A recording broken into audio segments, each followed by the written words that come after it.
Hey everyone, and welcome to today's Explainer. Today we're diving into one of the most intense, high-stakes mechanical breakdowns the human body can possibly experience, and that's extreme heat. You know, when temperatures spike, our bodies are absolutely put to the ultimate test. But there is a very fine, incredibly dangerous line between your body fighting to survive that heat and its internal cooling systems totally, catastrophically shutting down. Understanding the difference between these two states, it isn't just interesting science, it is absolutely critical knowledge. Okay, let's dive into this. Here's our roadmap for today. We're going to cover the warning versus emergency states, the physical warning signs to look out for, changes in mental state, and then we'll get into the critical first aid steps for both heat exhaustion and heat stroke. All right, Section 1, Warning versus Emergency State, Understanding the Breakdown. So, the stakes between these two conditions are completely different. With heat exhaustion, your body is dealing with prolonged heat exposure. But crucially, its internal cooling system is actually still working. It's a warning state. Think of it like your car's check engine light flashing. But heat stroke? That is the emergency state. The internal cooling system has failed entirely. The check engine light isn't just flashing anymore. The engine is literally catching fire. Moving to Section 2, the physical warning signs. Let's talk about how to read the body's gauges. In heat exhaustion, your body is actively deploying its defenses. You're going to see heavy sweating, and the skin actually feels cold, pale, and clammy to the touch. The cooling system is working overtime to get that heat out. But heat stroke? That is a terrifying, abrupt transition. The sweating completely stops. Instead, the skin becomes red hot. At this point, the cooling system has completely exhausted its resources and just crashed. And it's not just the skin either. We have to look at the cardiovascular system. Imagine taking someone's pulse in these situations. With heat exhaustion, the pulse is fast, but it's very weak. In the medical world, we call this a thready pulse. But if that escalates to heat stroke, the pulse remains fast, but it becomes incredibly strong, a bounding pulse. Spotting this difference between thready and bounding is a totally critical diagnostic tool. But why exactly does this happen? So, the crucial point is the mechanics of fluid loss. In heat exhaustion, your body is sweating heavily, right? Because of that massive fluid output, there is simply low blood volume remaining in the system. Your heart is beating fast to circulate what's left, but because the overall fluid volume is so depleted from all that sweating, the pulse you feel is weak and thready. But in heat stroke, those dynamics change violently. The brain recognizes a critical overheating event and basically starts panicking. It forces all the blood vessels near the skin to open super wide.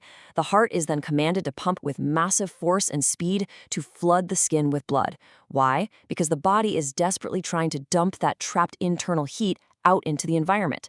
That massive, forceful pumping is exactly what creates that bounding, hammering pulse.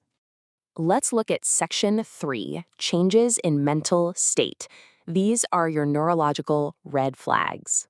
When that internal temperature spikes and the cooling system completely fails, it doesn't just damage the physical body, it profoundly impacts cognition. So what exactly happens to the mind in these critical moments? Well, here is the stark reality. During heat exhaustion, the mental state is generally normal. You might feel slightly dizzy. But understand this. Slightly dizzy means you need to act right now, because if it crosses the line into heat stroke, the mental state drastically alters.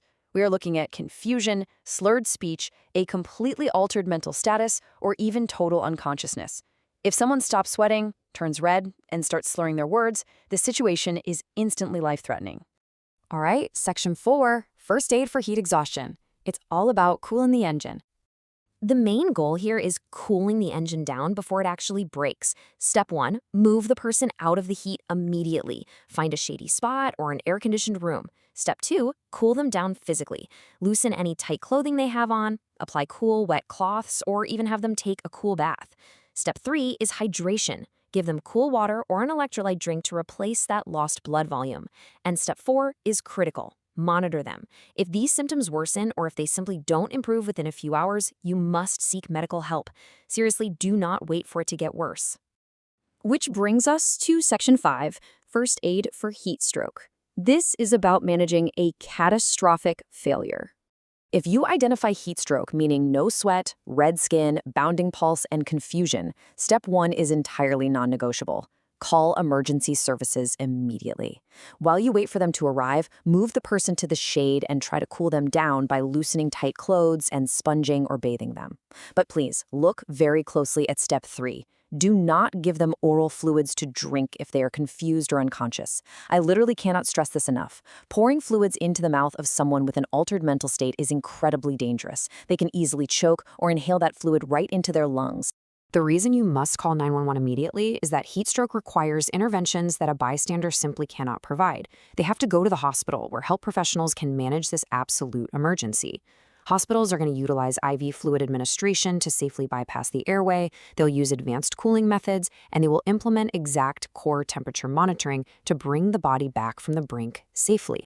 Extreme heat is a brutal mechanical test of the human body. We've seen exactly how the body tries to warn us with heavy sweating and a thready pulse, and how it violently fails with hot skin, a bounding heart, and a confused mind. Keep these mechanical causes and first aid steps memorized, because the next time the temperatures soar, the difference between recognizing a warning and ignoring an emergency could quite literally save a life.